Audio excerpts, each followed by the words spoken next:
कि जब हम यहां की बात करते हैं, पूरी दुनिया के अंदर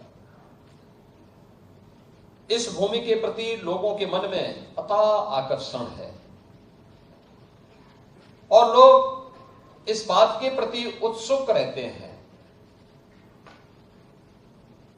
सचमुच प्रधानमंत्री जी जब बात विकास और विरासत की करते हैं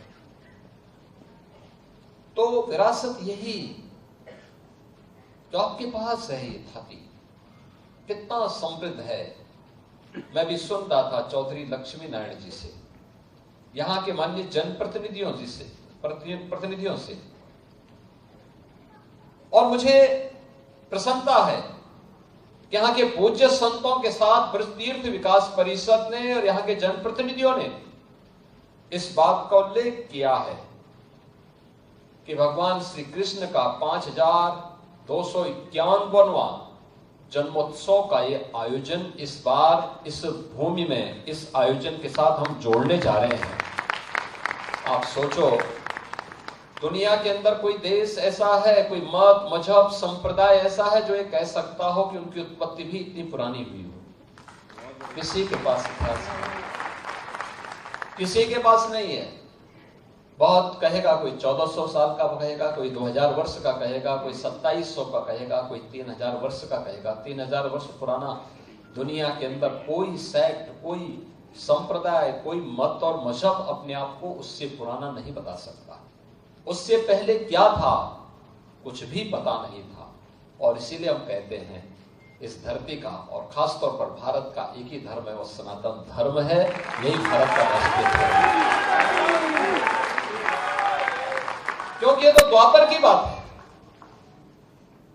द्वापर के तत्काल बाद तो कलयुग आ गया।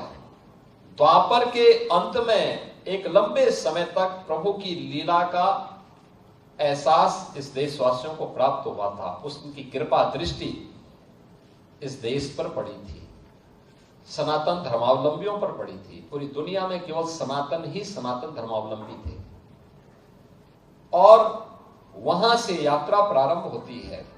कलयुग में हम इतने वर्ष आगे बढ़ चुके हैं। याद करिए, उससे पहले त्रेता रहा होगा, उससे पहले सतयुग रहा होगा। एक लंबा इतिहास, एक लंबी थाती विरासत हमारे पास, जिसको हमारे पूज्य संतों ने, इनकी विरासत ने संभाल करके रखा है। और आज भी अपने धार्मिक आयोजनों के माध्यम से, इस प्रकार के आयोजनों के माध्यम से, इस विरासत के संरक्षण के लिए, कथा वार्ता के माध्यम से, भोजपत्रों के माध्यम से, पांडुलिपियों के माध्यम से, गुरु शिष्य की परंपरा के माध्यम से उसके संरक्षण का काम किया गया। आज जिस प्रकार के दृश्य दिखाई दे रहे हैं, जिस प्रकार की बातें हो रही हैं, जिस प्रकार की चीजें चल रही हैं,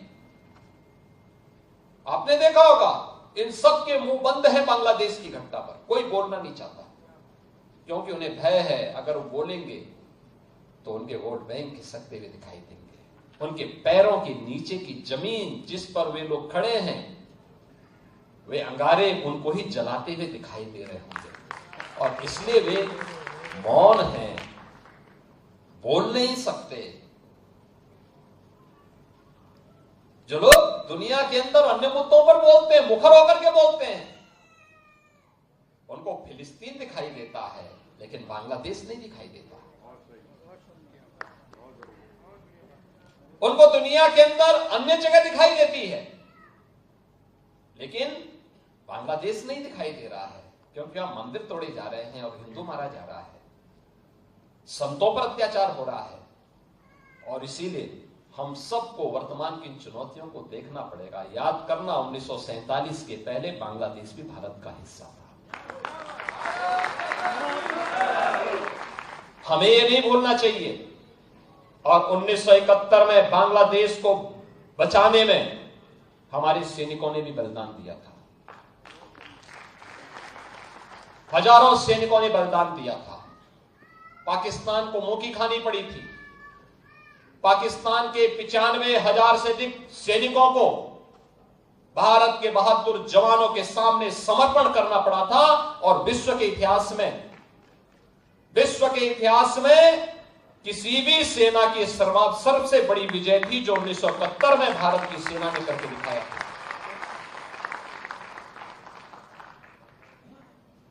इसलिए हम सबको वर्तमान में अपने आप को उसके लिए तैयार करना होगा, देखना होगा।